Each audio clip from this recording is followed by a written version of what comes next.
다시 한번 할렐루야. 우리 이렇게 인사하십시다. 하나님은 당신을 사랑하십니다. 나도 당신을 사랑합니다. 왜 두 번째 인사는 좀 어디 목소리가 좀 다시 나도 당신을 사랑합니다. 예, 그래요. 예, 우리 서로 사랑하는 가운데서 하나님의 영광을 돌릴 수 있는 평화의 교회 성도들 다 되시기를 주의 이름으로 축원합니다. 예. 지난 설교까지 제가 두 번에 걸쳐서 탕자보다 더한 탕자 그랬습니다, 여러분. 탕자보다 더한 탕자가 누굴까요? 저 사람이지, 그 사람이지. 아니요. 참 이 카톨릭에서 쓴 용어, 참 지금도 그 용어 참 잘 썼다. 이게 우리 기독교에서 써야 되는데 말이에요. 절대 개신교가 아닙니다. 기독교죠. 예.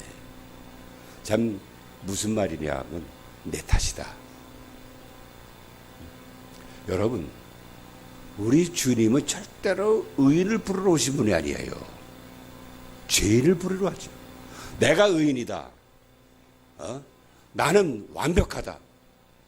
조용히 일어나셔서 다 나가시기 바랍니다. 나는 죄인입니다.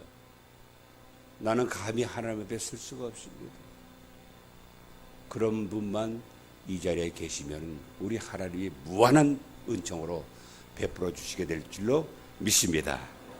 자, 그런 의미에서 우리 다시 한번 우리 옆에 있는 분과 손을 꼭 잡고 악수하면서 나도 당신을 사랑합니다.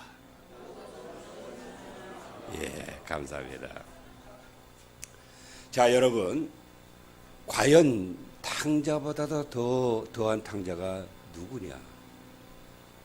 잠시 두 줄 동안 제가 여러분들에게 전했던 그 말씀을 기억을 하면서 과연 누군가 우리 한번 생각해 보시기 바랍니다. 바로 자칭 의인이라는 자기 기만, 셀프 디셉션의 사람이 바로 탕자보다도 더한 탕자라는 거예요. 그런데 실제로 이런 사람들은 참 변화가 힘들어. 변화가 힘들어. 몸에 병이 있는데 이것을 치료하기 위해서는 검진을 받아야 되고, 검진 결과 속에 나쁜 부분이 있다 하면은 그것을 생사를 째서라도 그걸 끄집어내서 치료해야 됩니다. 그런데 참 나는 의인이다, 나는 완벽하다, 이런 생각이 포장되어 있으면 어떻게 치료할 수가 있겠습니까? 그렇잖아요.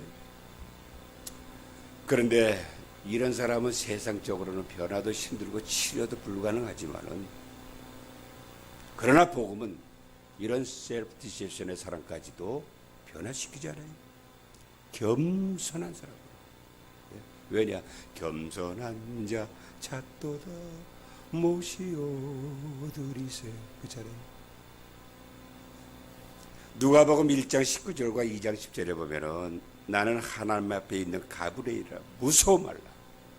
온 백성에게 미칠 굿 뉴스 오브 그레이트 조이, 큰 기쁨의 좋은 소식을 내가 너희에게 전하라. 가브리엘 천사장이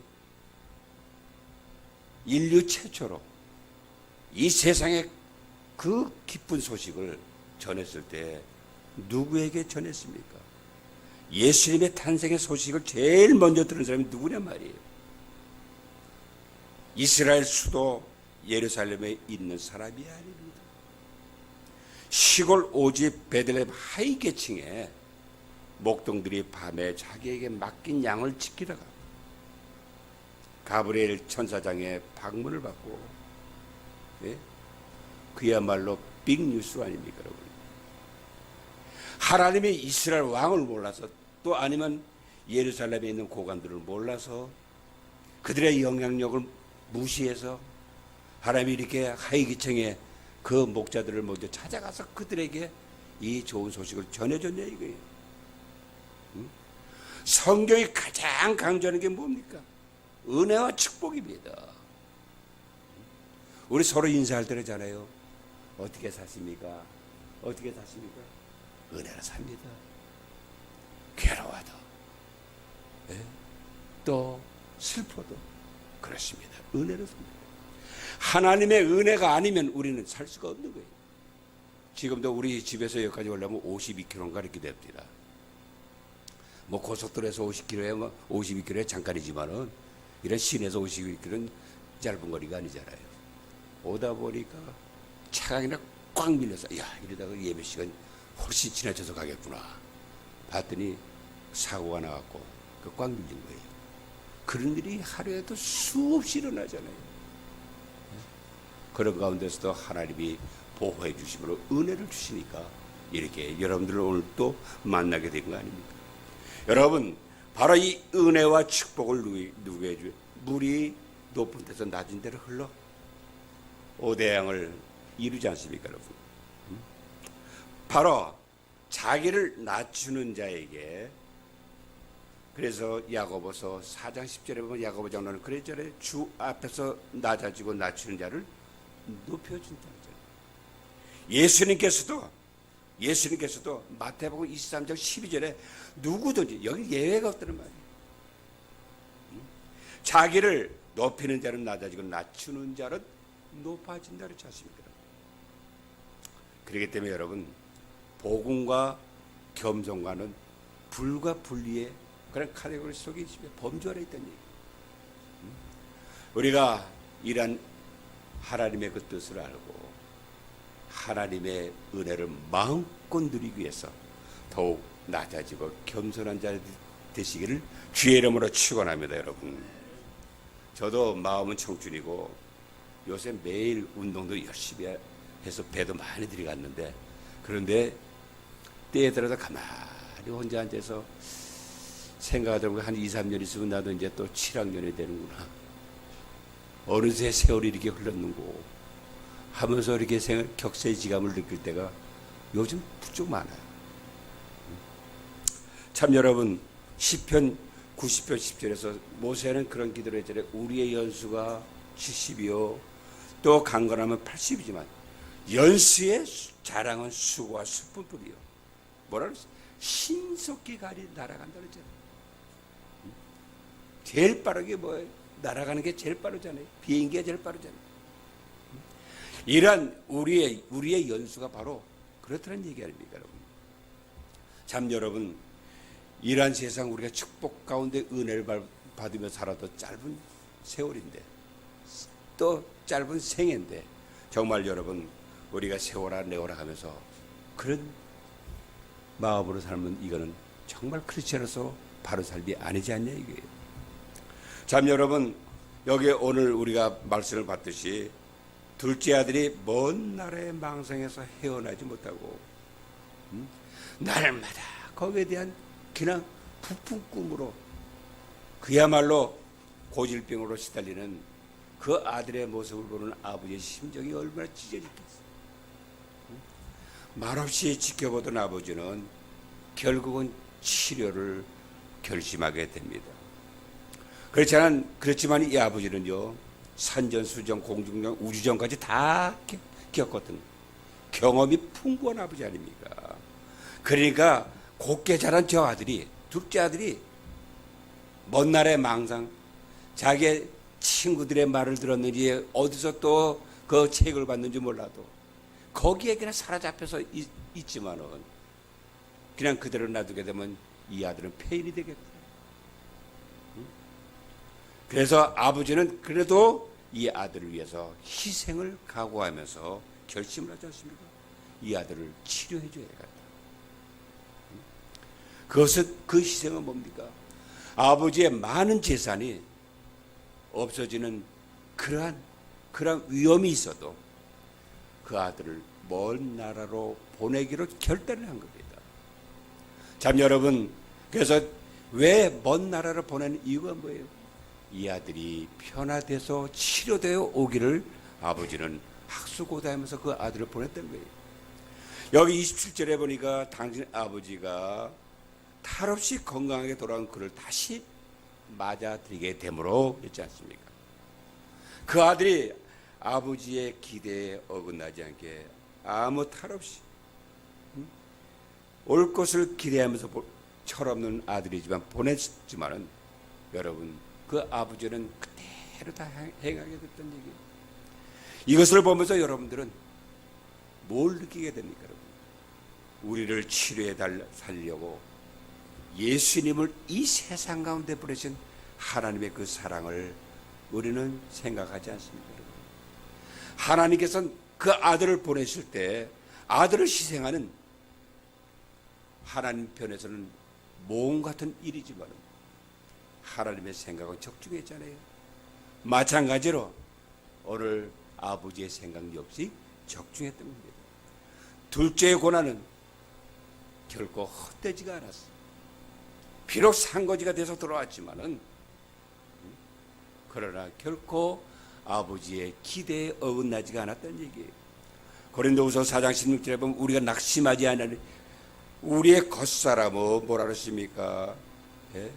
낡아지지만 우리의 속은 날마다 새롭다 그랬잖아요.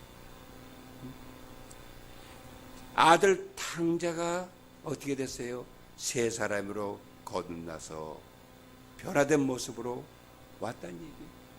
아버지는 그 모습을 볼 때 너무 기쁜 거죠. 혼자 이것을 아버지는 감당하기에 너무 가슴이 벅차다 보니까 아버지는 정말 많은 사람들에게 이렇게 기쁨을 함께 나누기 위해서 동네 사람들을 다 초청했지 않습니까? 아버지의 이런 마음도 모르고 아버지를 그냥 원망하고 시기질투하는 아들의 모습을 또 우리가 볼 수가 있지 않습니까? 참 여러분 보십시오. 백발은 뭐라 했습니까? 백발은 영화의 멸류가 내렸어요. 공의로운 길에서 얻는다고 했습니다. 아버지의 마음 더 나가서 하나님의 마음을 모르기 때문에 참 이 세상이 요즘 날씨처럼 얼마나 삭막해 갑니까? 여러분 최고의 효도가 뭐예요? 형제 우애와 화목이 최고의 효도가 아닙니까? 교회가 서로 화합하며 하나가 될 때 위에서 보시는 하나님의 마음이 얼마나 기쁘고 또 그 일을 기대하면서 하나님께서는 아들 예수를 이 세상에 보내지 않았잖아요.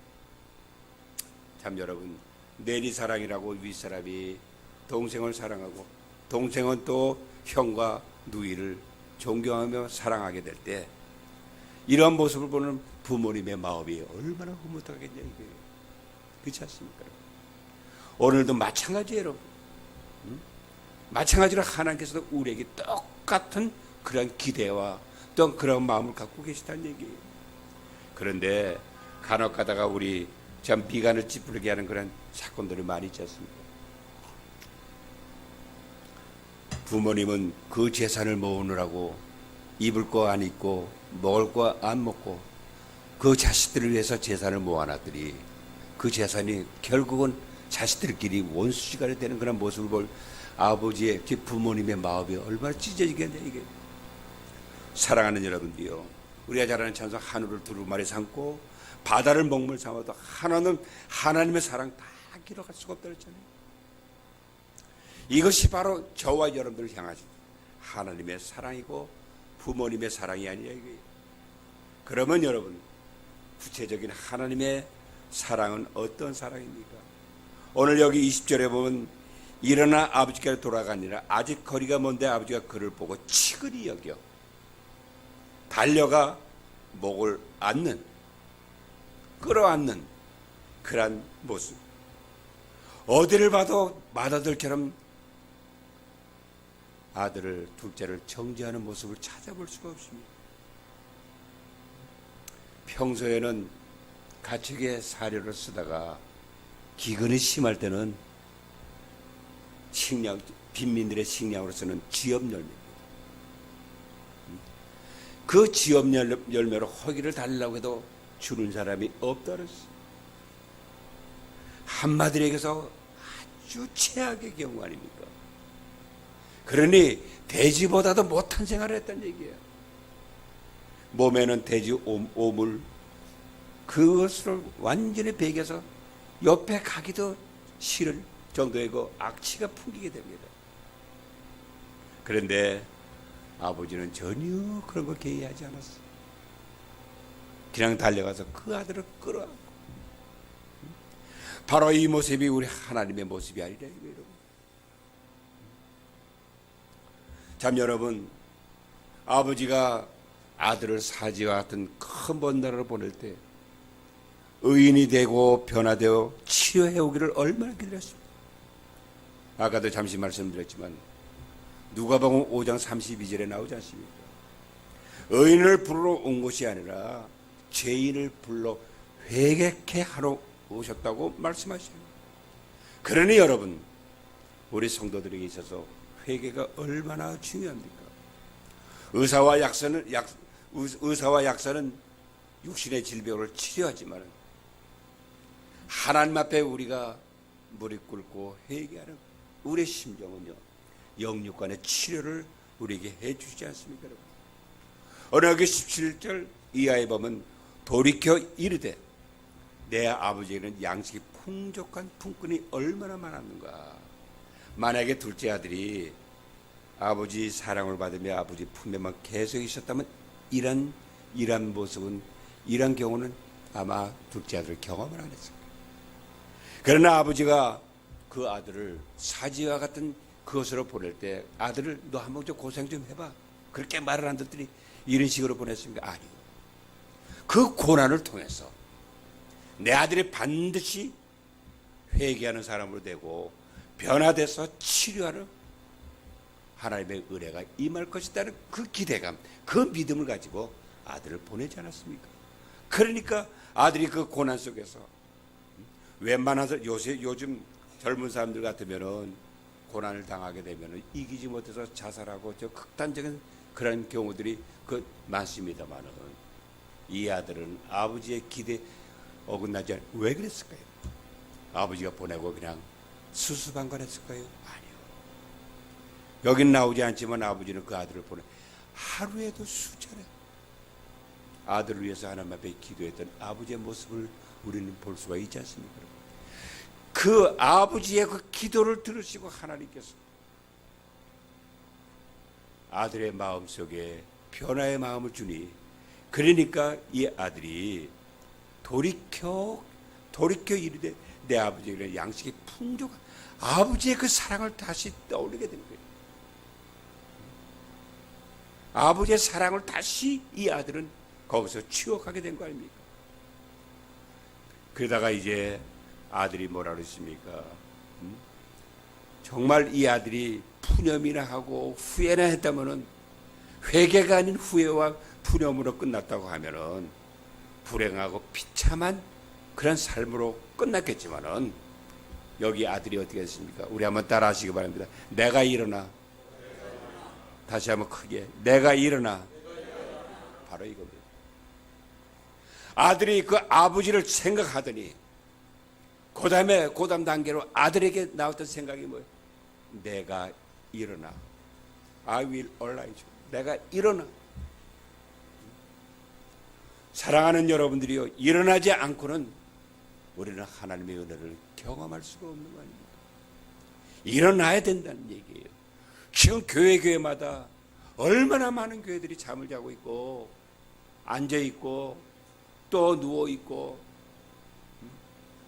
참 여러분, 우리는 이 말씀을 통해서 다시 한번 우리가 일어나야 됩니다. 일어났으면 그 다음에 고단 단계가 엑셀을 취해야 되는 거 아닙니까? 그러면서 여기 아들이 뭐라 그래요? 아버지께 가서 이르기를 아버지 내가 하늘과 아버지께 죄를 졌으니, 바로 이거 아닙니까?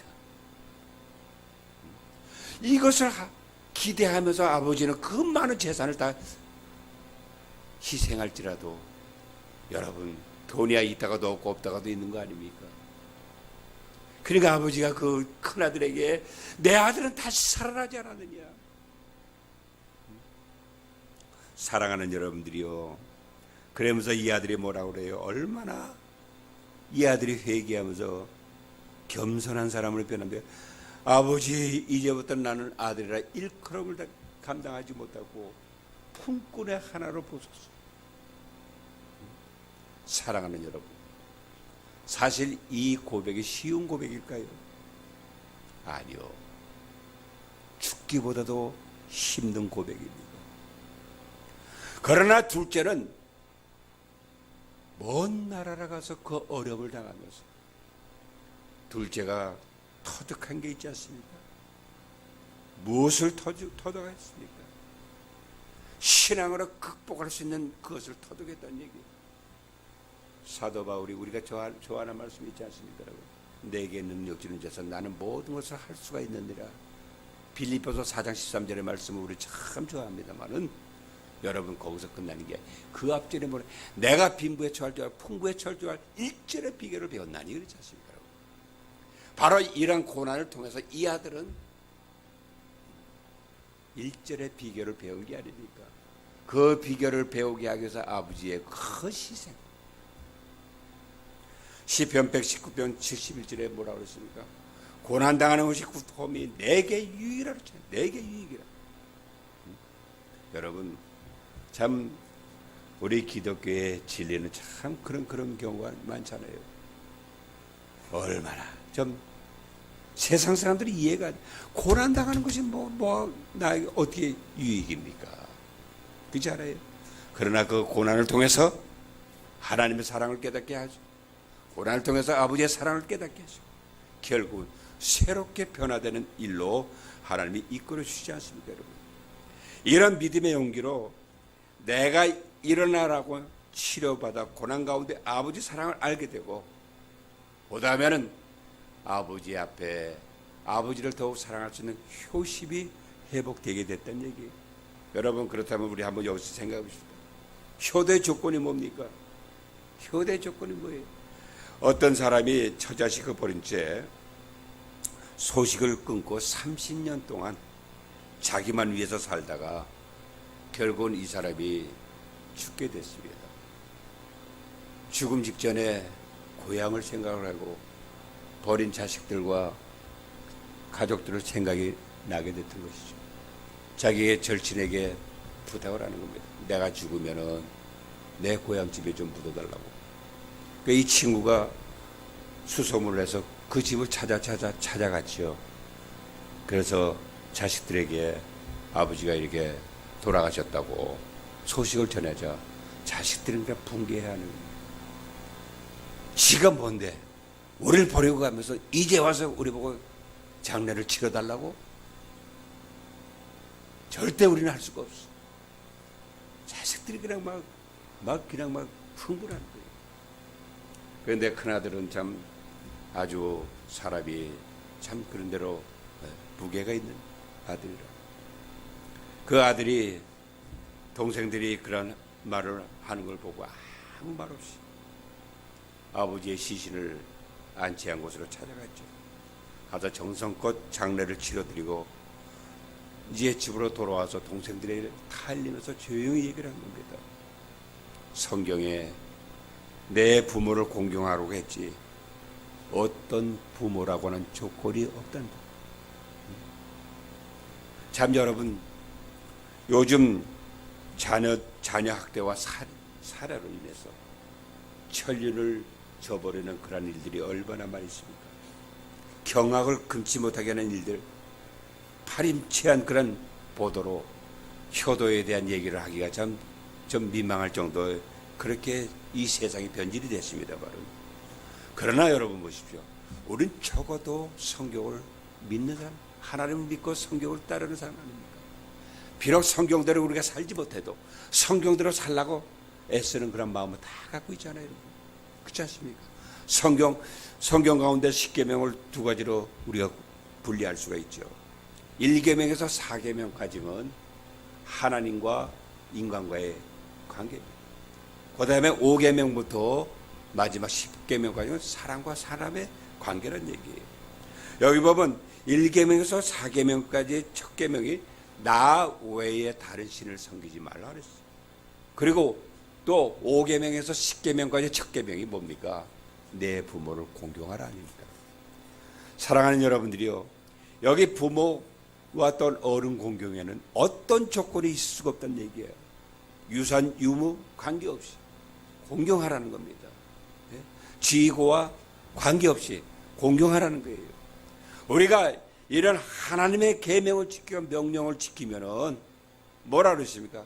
에베소서 6장 2, 3절에서 사도 바울은 약속 있는 첫 계명으로 얘기합니다. 내가 잘 되고 땅에서 장수한다고 약속을 해줬습니다. 사실 여러분, 우리 한번 생각해 봅시다. 인간적으로 아버지 곁을 떠나 먼 나라로 간 둘째가 폭삭 망해서 돌아왔으니까 아버지 체변에 세상에 이런 집안 망신이 어디 있습니까? 그래도 아버지는 전혀 아랑곳하지 않습니다. 그러면서 동네 사람들을 다 불러 동네 잔치를 벌렸잖아요. 참 여러분, 이것이 하나님, 또 이것이 아버지의 사랑 아닙니까?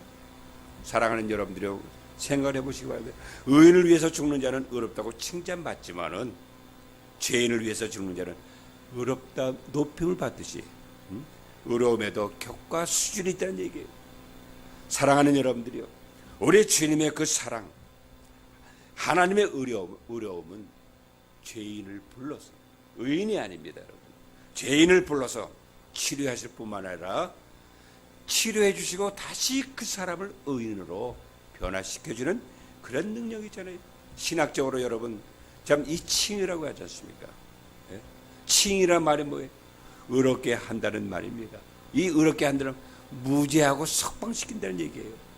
예? 의롭다고 선언한다는 얘기입니다. 법정 용어로 이것은 참 여러분, 재판관의 고유 권한에 있는 거 아닙니까, 여러분? 그렇기 때문에 죄인을 어떻게 리폼도 시키는 거예요. 리노베이션. 예? 죄인을 다시 새롭게 변화시키는 것이 아닙니까, 여러분? 하나님께서는 이렇게 죄인을 다시 새롭게 변화시키면서도 과거의 죄에 대해서는 전혀 묻질 않아요. 따지지도 않아요. 용서하고 의롭게 한다는 얘기예요. 너의 죄 사해 주사 기억도 아니하신다고 하지 않습니까? 사랑하는 여러분들이요, 이렇게 그 크신 놀랍고 또 놀라운 사랑으로, 변치 않은 공평한 사랑으로 치료하시듯이 아버지 역시 치료의 아버지이기 때문에 자기의 의로움에 도취되어 있는 그 큰아들을, 이제는 작은 아들이 변화되어 왔기 때문에 작은 아들을 하나의 표본으로 삼아서 큰아들을 고쳐주는 아버지의 사랑을 볼 수가 있습니다. 여러분. 이제 여러분 말씀의 결론을 맺도록 하겠습니다. 과연 우리는 정상인가? 한번 내 자신을 한번 생각해 보자 말이에요. 왜 탕자보다 더 탕자라는 제목으로 2주간에 걸쳐서 여러분들에게 말씀하셨습니까? 우리는 어쨌든 이유불문하고, 저도 마찬가지고 여러분들 마찬가지고 우리 모두가 다 마찬가지예요. 나의 이 잘못된 모습을 하나님께서 성령을 통해서 또 말씀을 통해서 우리에게 기억나게 해주셨다면 그 다음에는 어떤 방법으로 나가야 됩니까? 치료를 받아야 됩니다. 왜요? 병들어 있는 가운데서는 힘이 없어. 아무 일도 못한 겁니다. 치료받아 건강해질 때 우리는 하나님의 일을 감당할 수가 있지 않습니까? 사랑하는 여러분들이요, 이 세상에서 못 고치는 병이 많지만 우리 하나님 수중에는 못 고치는 병이 없잖아요. 마태복음 12장 13절, 그리고 마가복음 3장 5절, 누가복음 6장 10절에 보면은 2000년 전에 병들어 신음하고 있는 죄인들과 병자를 향해서 주님이 뭐라요? 내 손을 내밀라 그랬어요. 사랑하는 여러분들이요, 우리는 그러한 주님의 음성을 들어야 됩니다. 그러한 음성을 들으면서 먼저 하나님, 내가 탕자보다도 더한 탕자였습니다. 정말 큰아들이 자기의 의로움을 드러냈지만 하나님의 눈으로 볼 때 너는 탕자보다도 더한 탕자야. 우리에게 그런 음성을 들을 때 그렇습니다. 내가 바로 죄인입니다. 사랑하는 여러분 보십시오. 베드로 사도를 우리는 흔히 얘기하는 예수님의 수제자로 우리 생각을 합니다. 수제자로 만들어 주시기 전에 예수님께서는 그 베드로에게 행하셨던 일이지 않습니까? 베드로의 배를 빌려서 그 사건은 우리 잘 알잖아요. 나중에 베드로가 결국 뭐라 그랬어요? 물론 예수님께서 베푸신 그 기적을 보고 거기서 마음의 감동을 받아서 그랬습니다만 성령께서 베드로의 마음을 움직였어요. 제일 먼저 베드로가 예수님께 했던 고백이건 나는 죄인으로서이다. 나를 떠났어. 나는 의인입니다. 큰아들처럼 그렇게 자기의 의를 드러내게 되면 여러분 백난천난가도 우리는 치료함을 받을 수가 없다는 얘기예요. 다시 한번 여러분들에게 말씀을 드립니다. 내 손을 내밀라 할 때 주여 그러십니다. 내 병든 손을 주님 고쳐주옵소서. 나를 치료하여 주옵소서. 이제는 나는 주님의 말씀대로 순종하면서 그 말씀대로 살겠습니다. 좀 전에 잠시 저를 비교하면서 말씀을 드렸습니다만 여러분 우리 인생이 얼마나 짧습니까? 길어봐야 연세가 어떻게 됩니까? 90입니다. 100입니다. 하면서 그러잖아요. 여러분 기껏해야 100년 한자가 아닙니까? 여러분. 지금 물론 100세 시대라고 얘기하지만 사실 모든 세월을 다 볼 때 너무 짧은 세월이에요. 그 짧은 세월 우리는 정말 건강한 모습으로 우리 하나님을 위해서 살다가 주님 앞에 가는 날 잘했다 칭찬받는 저와 여러분들이 다 되시기를 주의 이름으로 축원합니다. 여러분 우리 이 시간 다 같이 함께 통성으로 기도하십시다. 한 1, 2분 동안 하나님 앞에 간절한 마음으로 기도합시다. 주여 내가 탕자보다 더한 탕자입니다. 주여 나를 고쳐주시고 나를 치료하여 주셔서 정말 하나님이 원하시는 그러한 삶을 살게 해 주옵소서. 여러분 생각해 봅시다. 갈수록 마귀가 얼마나 특색입니까? 얼마나 교활합니까? 얼마나 정말 마귀에게 우리는 우리 힘으로 못 견딥니다. 성령께서 우리에게 힘을 주셔서 누구에게 내가 죄인입니다. 난 탕자보다 더한 탕자입니다. 내가 주님 앞에 이런 고백을 할 때 우리 하나님 치료의 손을 우리에게 내밀어 우리를 건강한 모습으로 치료해 주신다는 얘기입니다. 다 같이 우리 이 시간 우리 주악에 맞춰서 다 같이 1, 2분 동안 간절한 마음으로 하나님 앞에 통성으로 기도하시기 바랍니다. 살아계신 우리 아버지 하나님, 이 시간에 우리들의 마음을 온전히 붙들어 주옵소서. 하나님의 정말로 아버지 하나님의 이 시간에 말씀을 통해 볼 때 탕자보다 더한 탕자가 나에 있음을 하나님 앞에 고백합니다. 오 하나님이 용서해 주시고 다시 한번 아버지 하나님 그동안 내가 의인이라고 착각 속에 빠졌던 나의 모든 것을 아버지 용서하여 주셔서 하나님의 나의 아버지 병든 부분을 고쳐주시고 치료하여 주심으로 말미암아 우리 하나님을 위하여 살기에 조금 더 부족함이 없는 우리 평화에게 모든 성도들이 다 될 수 있도록 은혜와 사랑을 허락하여 주옵소서. 마귀에게 지지 말게 하시고 하나님의 그러기 위해서는 우리가 기도하는 사람으로 성령에 충만한 사람으로 하나님의 나갈 때 우리는 이 세상을 아버지 승리하는 그런 모습이 되게 될 줄로 믿사오니 오 하나님의 시간에 우리를 아버지 하나님 고쳐 주옵소서. 내 손을 내밀라고 할 때 우리 하나님 앞에 쭈뼛거리구나 아버지 하나님 주저하지 않고 내 손을 내밀 수 있는 우리가 다 되게 주님이여 축복하시고 인도하여 주시옵소서. 예수님의 이름으로 기도드리옵나이다. 아멘. 그렇습니다. 하나님 탕자보다도 더한 탕자가 여기 있사오니 주님 나를 받아주셔서 하나님이여 다시 한번 치료의 강손을 우리에게 베풀어 주시옵소서. 그러므로 인하여 하나님이여 원수 마귀 어둠의 세력자들에게 지는 자들이 아니라 성령으로 충만하여 악한 마귀와의 싸움에서 승리할 수 있는 우리 모두가 다 되게 주여 복의 복을 더하여 주시옵소서. 평화의 교회를 하나님이 사랑하여 주심으로 평화를 회복하게 하시고 아버지 그러므로 인하여 하나님께서 우리를 세우신 하나님의 뜻을 이루어드리기에 부족함이 없도록 주님 축복하여 주시옵소서. 이 시간 나사렛 예수의 이름으로 명하노니 악한 마귀는 다 떠나갈지어다. 하나님이여 이 시간 은혜를 베풀어 주셔서 하나님의 종이 선포했습니다. 아버지 하나님의 우리를 밀가부르도록 요구하는 악한 세력들을 다 예수 그리스도의 능력으로 물리쳐 주시옵소서. 그러므로 우리 하나님을 더욱 찬미하게 부족함이 없도록 은혜와 사랑을 베풀어 주실 주님을 찬양하오며 우리 주 예수 그리스도의 이름으로 기도드리옵나이다. 아멘.